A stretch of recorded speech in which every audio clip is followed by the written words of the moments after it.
Here we are on day 4, and I just got the throttle cable out and got it cleaned up. Not throttle cable, but speedometer cable. And this is one of the most overlooked parts on these old bikes like this. So we got that cleaned up. Now watch this. So I've sprayed through the actual speedometer cable a little bit with some carb cleaner, and I put a rag down there just to see what comes out now. So we're gonna spray some in here.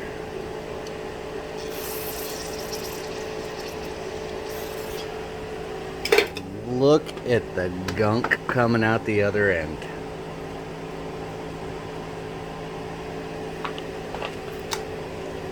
Let me go ahead and get my straw put back on my can without spraying myself in the face. Alright, we got the straw back in the can. Let's go ahead and spray in here and watch out here. Gosh dang it.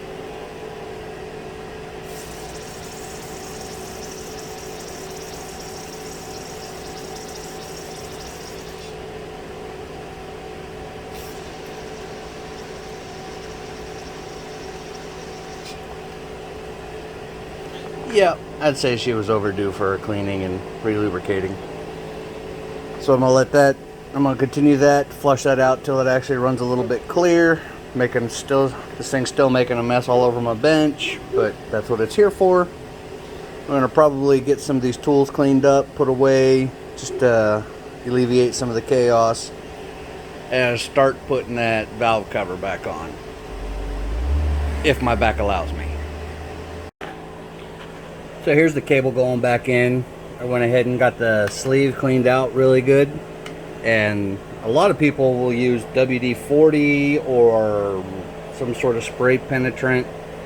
Don't ever do that, because WD-40 is more of a cleaning solution. It sucks at lubricating, and anything really thin is not going to stay on the cable. It's going to sling off, and when it gets hot, it's all going to run down here into the speedometer mechanism. So all I'm doing is putting a dab of white lithium grease, taking my fingers, spread it on the cable, and I'm doing this one-handed, but I normally rotate the cable and press to make sure I get the grease in, because this is really just a big spring, really tightly wound spring. Make sure I get it in all the cable or all the coils, and then just push the cable up into the sleeve. It's kind of hard to do one-handed. And another thing to note, let me get this all the way in there. Let's see if it's coming out this side yet. No, it's not coming out this side yet, but about the first 4 inches, I just put a very light coat of grease on there. That way, if anything gets hot and this stuff tries to travel back, it's not going to go back up into the speedometer itself. So that's basically all there is to servicing a speedometer cable. Clean it out, clean it up, lubricate it. A lot of people use automatic transmission fluid. I've done that in the past, but grease is probably the best thing for it. So onward and upward. So we got the top end back together. Got all the stuff put back on. Had to pull the ignition switch to get the valve cover in and out easy. Went ahead and reused the gasket. I cleaned it up the best I could. So here's a little trick. Since these gaskets, you can't really lay them in there and then get the valve cover on because of that channel that's in there.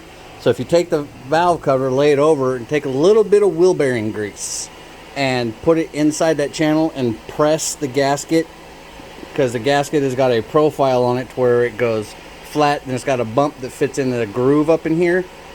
You press that on, wipe off all the excess wheel bearing grease. That grease will actually hold it in there. So when you lay it upside down, slide it in and stick it in there, and plus it helps with actually sealing. So when I got the gasket in the valve cover, the reason why I haven't moved the oil pan bucket, which I guess I can because she's pretty much leaked out all of her juice, but I used my finger, dipped it in there, and I put a light coat on the bottom surface that goes against the head just like you would with an oil filter. You put a little bit of oil on the rubber gasket when you tighten it up and it helps seal it. So that's what we're using for sealing on this.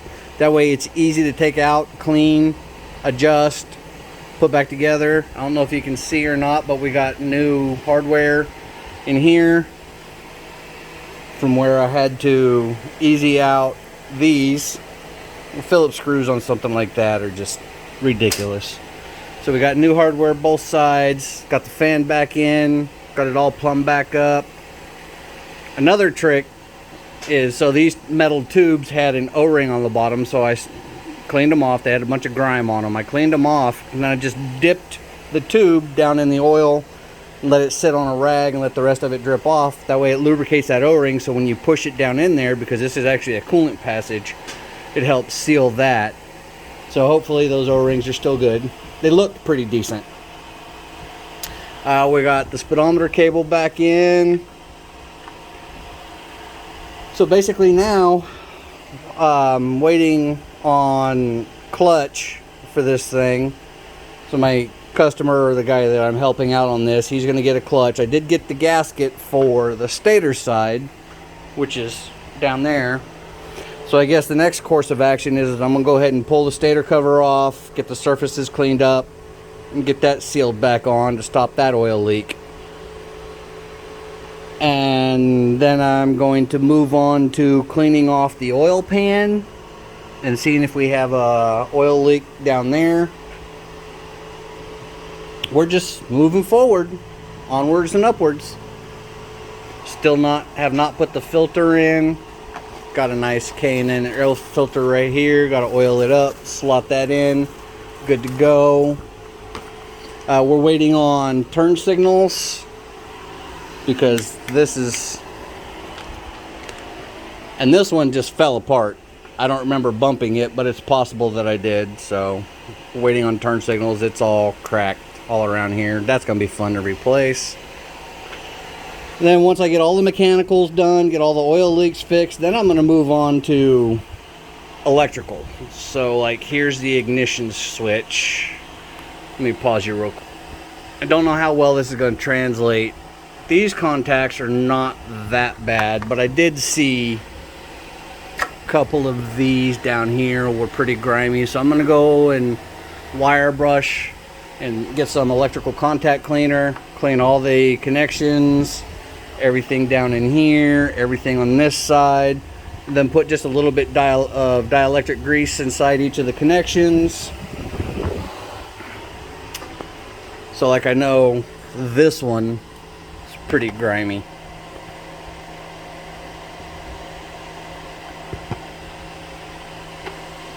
Focus. Anyway. And one little tip is whenever you're working on something you're not really familiar with, keep a Sharpie handy. So like when I pulled the coils out, just so I wouldn't get the wires mixed up, I just labeled which one was top. Which process of elimination, that's got to be the bottom. So I'm going to go through and clean off all these connections. That's not stock.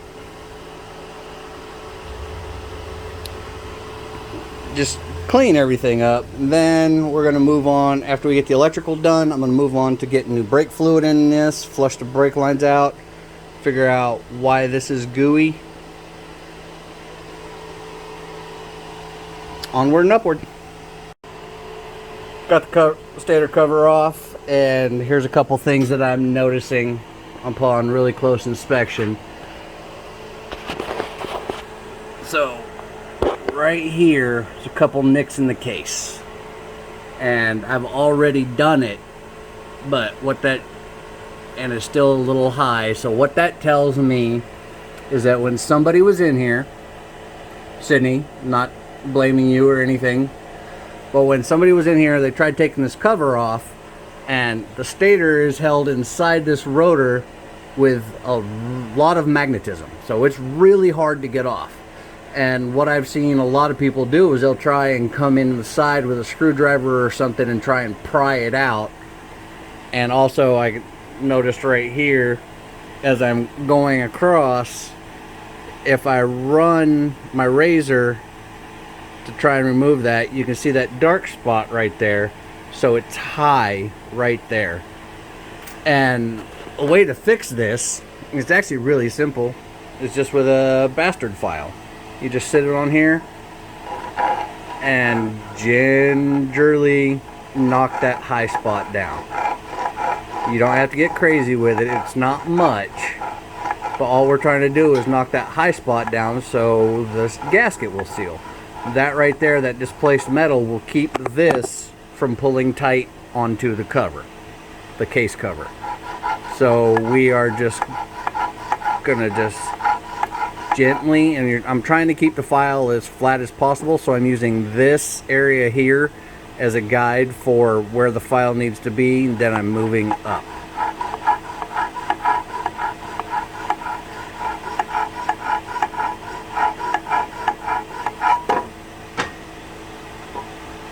And that's all it takes. There's no bump I can feel, and I've gone around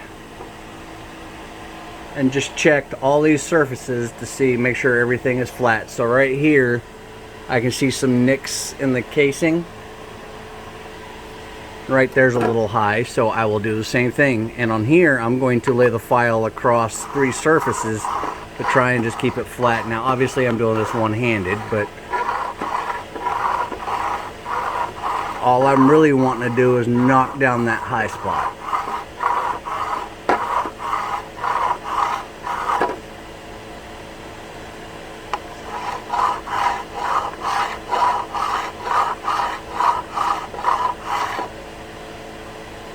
And there we go. I can come over here and knock those out. And then over here, I've already done this one. But it looks like we have one right here. Yeah, catching my fingernail right there just a little bit. You can see where the gasket material is staying behind from when I come in and try to scrape it. So what I'll do is I'll just get a smaller file and just knock that high spot down. And a trick when you're installing gaskets, especially paper, if you ever want to reuse this, don't put sealant on it. Soak it in a little bit of oil.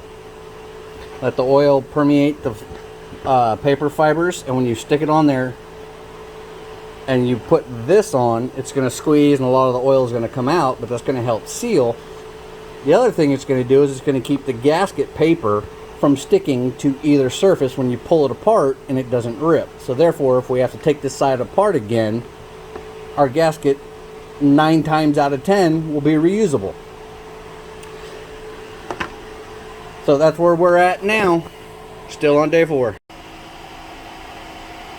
Just got the clutch cover off and found our oil leak. So this is exactly how I pulled it off. And if you notice this gasket, it's not in some of these holes. And you could be saying to yourself, like, well, when you pulled it off, it displaced itself. Well, no. Because if we take a good look, let me find a place to put this so I don't drop it.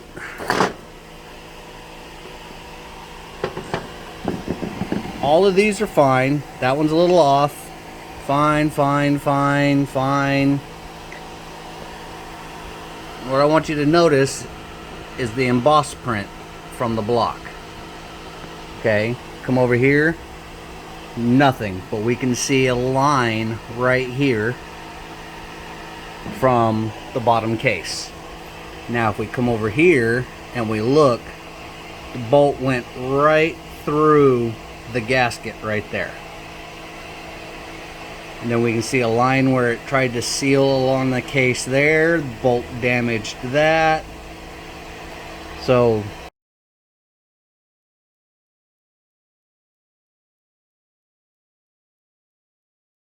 that,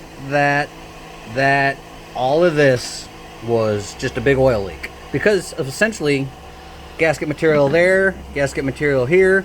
This is off, separated from the case. Then if we come over here and take really close inspection, we see a piece of gasket material left right there that's not from this gasket. So we found the oil leak, or at least one of them. I got the other side put together. The stator cover's back on. So now what I'm going to do is clean up some gasket surfaces. I'm going to pull the clutch plates out and see what they look like. From the adjustment on the knob, I imagine these are probably pretty bad. I can see a little bit of clutch material down inside here, but we'll just take a look at them and see what we got. But there was our oil leak. So we got the clutch off, clutch cover off, got the surface on that cleaned up pretty good. Still got to do some work to this.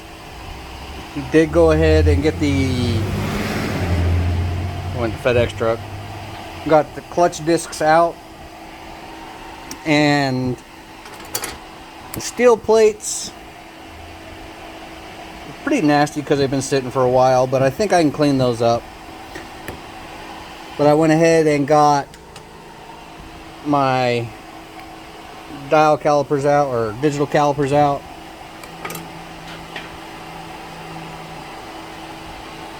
And doing this one-handed. Of course I did it backwards, hold on. So I went through and checked all the clutch discs, and they're all within about 3 millimeters, 3.03. The lower limit is 2.75, I do believe. So the discs are fine, at least the friction pads are. Fiber discs. Like I said, I got that cleaned up. Still need to do some work on that. Trying to get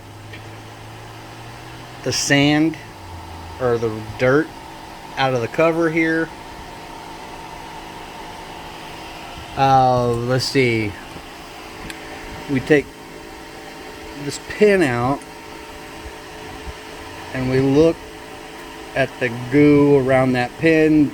That's just fiber material from the clutches. Wet clutches are notorious for that. So everything looks pretty decent inside here. I'm just glad we found that oil leak. This chain, which connects the crank to the transmission, does not have a lot of slop in it. That's good. I didn't expect it to. Everything's looking pretty decent. So I'm going to go ahead and get the steel plates cleaned up and get the clutch back in it, put the new gasket on, and get this side cleared up. Hey, alright, so we got the clutch cover back on, and I found out that this lower adjustment was way back here, which means that front one had to be way out. So now it's still a little loose, but that's pretty good. So now we got a lot of thread engagement up there. Got side covers on, got everything on. I put it through a heat cycle, so it is hot. But the best thing is I'm not noticing any oil drips.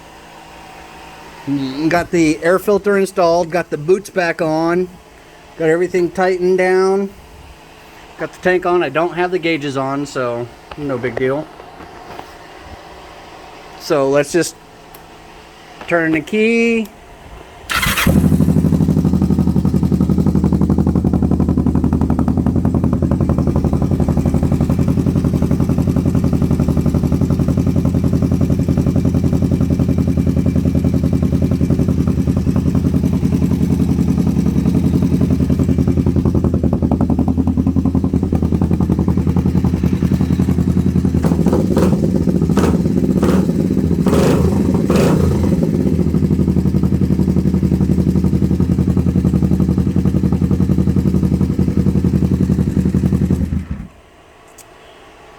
Alright, we are running on both cylinders. Sounds like shit, but the engine runs pretty decent. Let's see. There's the plugs for the gauges up here. I think now I'm gonna focus on getting the brake fluid flushed, get all new brake fluid in it, clean all this stuff up, get the cobwebs off. Then we'll start on the electrical, get everything cleaned out and dielectric greased inside there. Have not put that cover on because all of that is still a mess, but I want to get the bike out in the yard or on the street so I can degrease and clean all that. Still need to do an adjustment on this chain because weeble wobble. The sprocket still looks pretty decent, but we'll get all that cleaned up. We are making progress. Best part is no more oil leak. It's actually holding oil. I bought some cheap oil and threw that in there just for checking oil leaks, so that'll get drained out and put decent oil in. I did refill the radiator, the coolant, and you guys saw if you watched the previous videos, you might have saw me drain it into a jug, and I tested the coolant, and the coolant was good. So what I do is I use paint filters and I drain it back into a coolant bottle, run it through the filter, and that's all the crap that was just in it from sitting out and stuff falling in it. And then after I got that back into a bottle, I use the same filter and funnel to fill up the radiator, the neck and stuff in here, so it was filtered twice. So that's good and clean and it's full. I put a heat cycle on it, been tweaking on the old fuel make it happeners. I'm almost got these things set as far as the idle air. I'm gonna put vacuum gauges on them and adjust that just a little bit more. Then the next thing to do with the carburetors is, once I've got all the electrical and everything I know is working fine, I'll hook up my gauges, my sync gauges, and I'll sync the carburetors, especially since we did a valve job. Not a valve job, but a valve adjustment. So what we'll do is make sure that each cylinder is pulling the same amount of volume through the cylinders. That way it runs a little bit smoother. But she's getting there. We can get a bunch of this crud out of here and stuff like that. Get everything sprayed down, wiped down. We're getting there. Almost ready to go back. It rained a few minutes ago and now it is humid as hell. Oh, and did I mention that it's hot? Anyway, more progress on this little bastard. It's getting there.